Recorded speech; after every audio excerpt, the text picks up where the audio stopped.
Yes, hello mga kamigo. At pasensya na po, hindi ko na videohan yung pag-marinate ko nito. Ang ginawa ko lang po kasi sa marination, pag-marinate ko nito, ano po yan, mga 1 kilo sigurong manok. Mga 1 kilo. Tapos, meron po ko ditong pineapple tidbits. Bali, dalawa po yan. Kasi maliit lang eh. Yung sabaw po nito, yan yung nilagay ko rito. Nandito pa rin po yung laman. Nasa loob. Tapos, sinaloan ko ng soy sauce. Yung soy sauce, tansya lang. Wala pong saktong sukat. Ganon din po yung suka. Tapos, nilagyan ko ng paminta, durog na paminta. Yan na po. Tapos, marinate po lang natin ng mga 1 hour. Yun, galit ng mantika.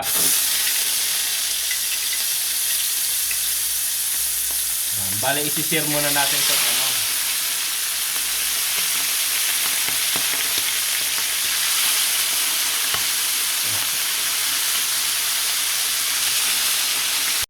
Yan, bale, ganyan lang yung gagawin natin. Isisir lang natin yung manok. Tapos yan, may ano pa. Second batch. Yan, so bale, dyan na rin natin igigisa yung bawang, sibuyas.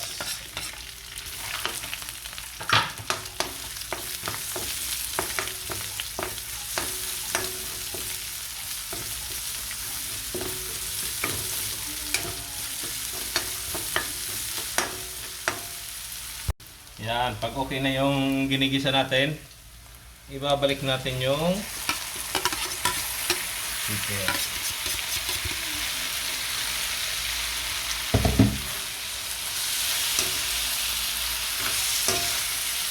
Tapos yan, lalagay natin yung sabaw nung pinag-marinate natin.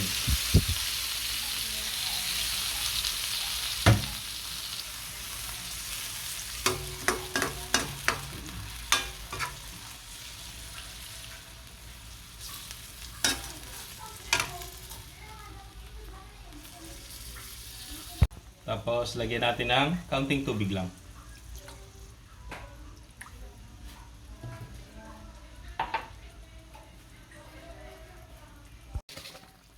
Yan, lagyan natin ng brown sugar. Pang balance lang.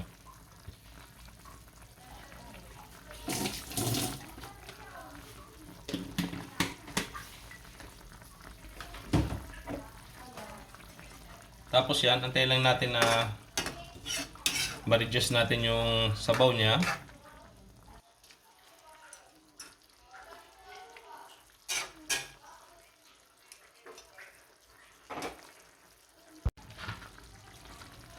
Yan, maglalagay lang ako ng patatas kasi sayang eh. Baka masira sa rep. Kaya nilagay ko na lang. Pero dapat sana walang patatas yun. Yan. Sunod na natin yung pinya.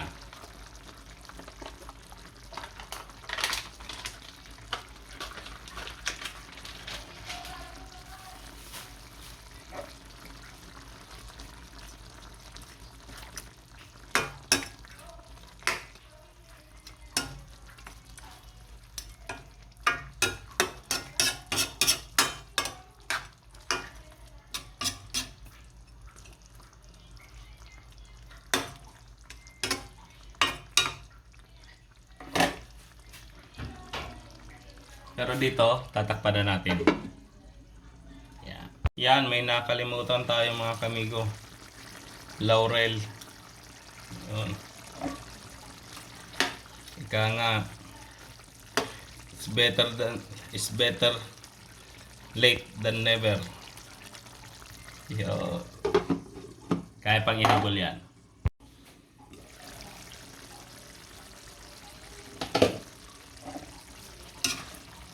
Yan, mukhang okay na. Tingnan natin kung luto na yung patatas. Yun, okay na rin yung patatas.